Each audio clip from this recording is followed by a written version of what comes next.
Hello guys, what is up? It is TheCitrusPanda here today.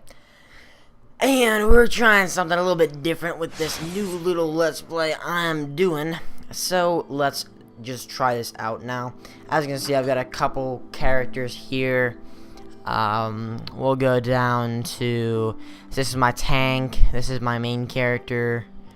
And let's just make a new one. I went into the wrong thing. So basically, we're making a new Dark Souls series, which should be pretty fun. I had a Dark Souls thing going, but it was more like, hey, this is what I'm doing. I just want to talk about something, and I'm going to throw gameplay over it. So let's call him YouTube, or we'll call him, oh god, making a name. We'll name him, Panda. Let's see here. Okay, so I'm skipped over. So basically, I'm doing this live commentary, and let me tell you one thing: I am not used to live commentary on the PS3. That is not true for the PC because on Bandicam I almost always do live commentaries. So let's look around here for a little bit. I don't know what kind of build I'm going for here, but I think I'm going for a dexterity kind of build, maybe. Give or take, whatever. I was gonna go for a build that does not have any vitality because I want to actually challenge myself, so that's what I'm gonna be doing. I'm gonna start out as a thief. My gift, I don't really know. I was thinking here for a while because as a thief you start out with the whatchamacallit, and I don't know, I was kind of weird at this point. But I'm going to be picking the... oh man. We will just freaking... the worst part. Tiny being ring. We don't need anything else. Okay, we'll make our guy average. I always make my guy average. Right now we're not going to be able to see our face, so it doesn't really matter. Dark brown hair. See, short. And also, there is one problem with this again. Well, also, I'm going to be skipping the cutscenes. By now, most people are going to be familiar with the cutscenes, most likely. They're not really that important. There's literally only one that's story-wise, and maybe a couple more. But the rest are just introducing bosses, pretty much. Not even acknowledging a story. But that's the cool thing about Dark Souls, because it has such a deep story, but it's all hidden. Like if you go into item descriptions and, you know, you get a bunch of stuff. So, anyways, this is also going to be a little bit of a beginner's guide to Dark Souls, maybe a little bit. But these guys are not really worth killing. As you can see over there, that's the stray demon. You can't kill him on this time through the Undead Asylum. But when you come through the second time, you are able to kill him. We will be on this playthrough. We will be going back through the Undead Asylum. So, also I forgot to mention this, but my microphone is, well, I'm basically commentating this live, but my Roxy Game Capture has delay. So what happens on my screen is not necessarily what happens over there. And looking at it right now, it has probably about a 1 or 2 second delay. So, I don't really know how that's going to work. Basically, my idea, my philosophy for this is going to be, I'm going to say something in the video that is a determining fact when I'm editing. Like, right here, I'm going to say, hit, hit, hit, okay? And then what I'm going to try to do is match the audio right up to the video so that it will be right on. And if I do that, even if it's like a second off, I'm pretty sure everybody will know what I'm trying to get across. Now, this is where you get your shield. I want to go over a couple of things really quickly, just for those new players out there. Now, let's get this down. I'm not the expert Dark Souls player myself, but I gotta take a breath there. Okay, I'm gonna go over some things. Now, as you can see, its physical attack and stuff is over on the left side. Now, the damage reduction is over on the right side, and that's really what you want to see. Now, as you can see, this shield, it has decent damage reduction, but it's not 100%, only 78.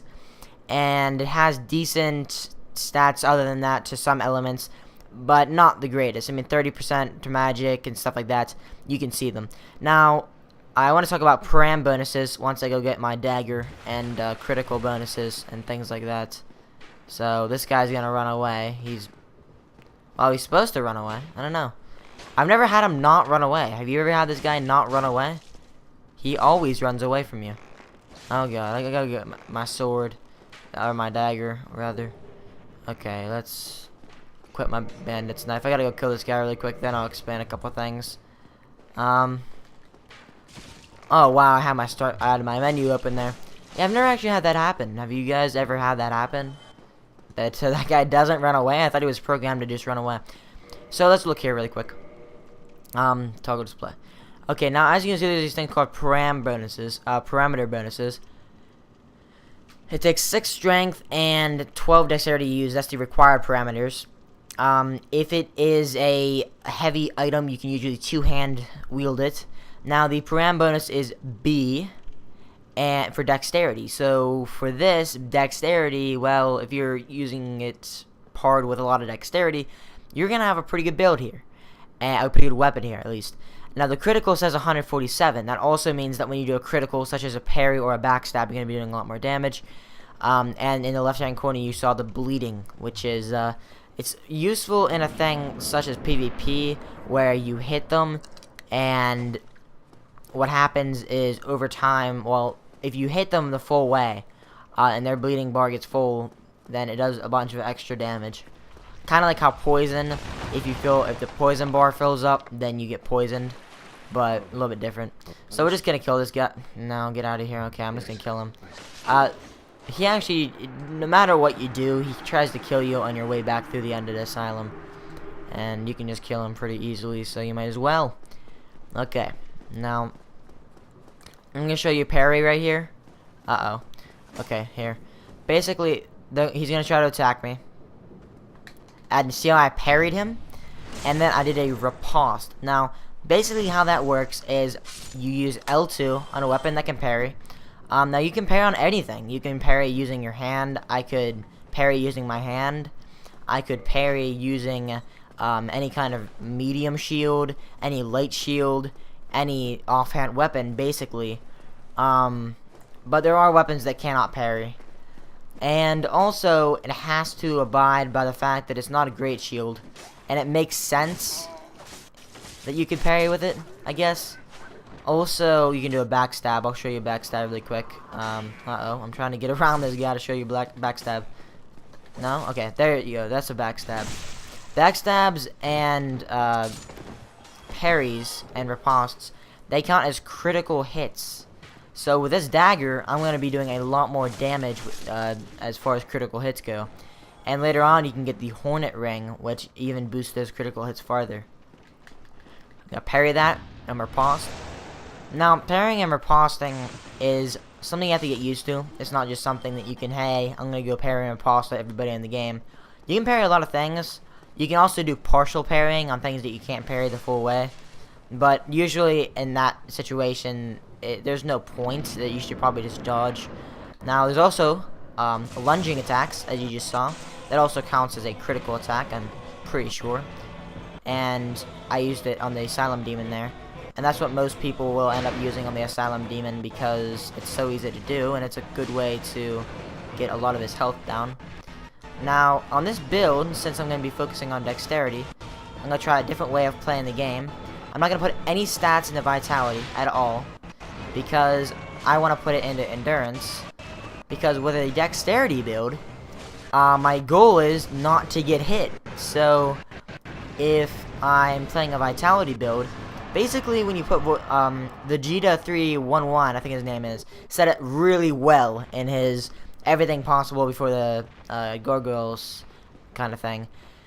He said that if you plan on getting hit, level up Vitality, which makes sense. If you're a new player, or I almost ran off a cliff there. If you're a new player or you don't really know what you're doing, definitely get Vitality. Don't do what I'm doing.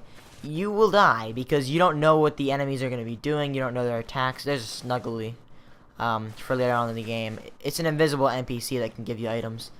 We'll be doing that later, but Basically, in the beginning of the game, when you're first time through, you probably want to use a vitality-based character. Lots of vitality, maybe like a strength build, something along those lines. But when you've already played the game for a while, like me, then you might want to switch over to the fact that you can branch off, make the game harder for yourself. I'm going to be mostly dodging in this build. You know, I'm not going to be trying to take hits, because with a vitality build, you can almost want to take hits, because you can do it. And with this build, you've got to be careful. You have more challenge this way, and I think it's a good way to get better at the game, rather than just having tons and tons of armor. So, let's see. We have made it to Lordran, so this is actually the main part of the game. Now you can actually go straight back to the Undead Asylum, if you would choose to. Actually no, you can't go straight back. You have to get the elevator activated first. So that's 3 humanity. We're gonna kill this guy really quick, because we don't like him, do we? No, we don't like him.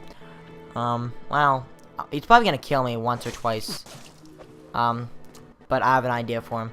A pretty good way to get souls at the beginning. I'm gonna show you how to get quite a few souls at the beginning. So you're gonna run up here. And you're gonna kill that guy, because either way, when he turns hollow, when Framped comes, he's gonna attack you. I'm pretty sure he's like the guy back at the Undead Berg. He's gonna attack you either way, so you might as well kill him now. Let's lure this guy over here. Strong attack. Kill him. I need to lure him over here, maybe. Okay, there we go.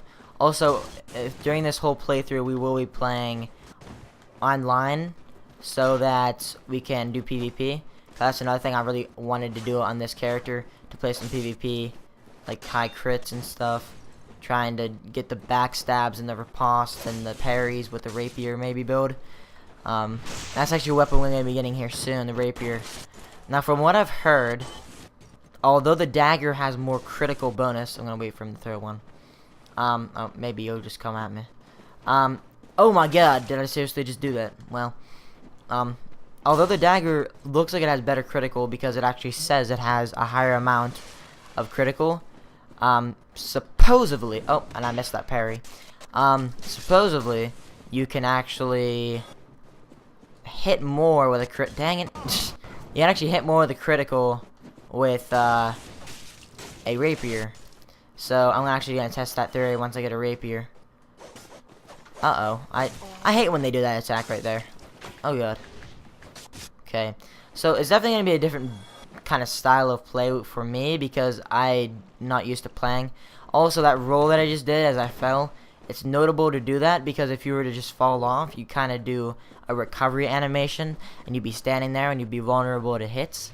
Not only that, but when you do the roll, it can actually just nullify the damage, and it actually reduces it sometimes. But sometimes it's so, it reduces it so much that it just nullifies it and it never even happened.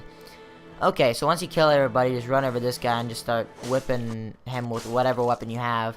Most likely it is a bad weapon that you have, so you want to run for your life as fast as you can. You could try backstabbing and riposting him, but he's actually kind of good. He'll try to parry you, so this is the easiest way to take care of him. And there's no reason to keep him alive, so you might as well kill him. Well, he isn't an idiot, so he'll just walk off the edge. And while we're over here, we might as well get the Ring of Sacrifice. So let's see. So that gives you a free 1,000 souls. You can also get the Ring of Sacrifice. But if you just need some extra souls at the beginning, that's good to you. I sometimes miss that jump. It really sucks. So I thought about it for a little while here. I wondered if I should go to Pinwheel first, through the catacombs, which I thought would be kind of fun to do, as just a different kind of thing. But anyways, that's it for this video. I will leave it to this, and I will see you guys next time.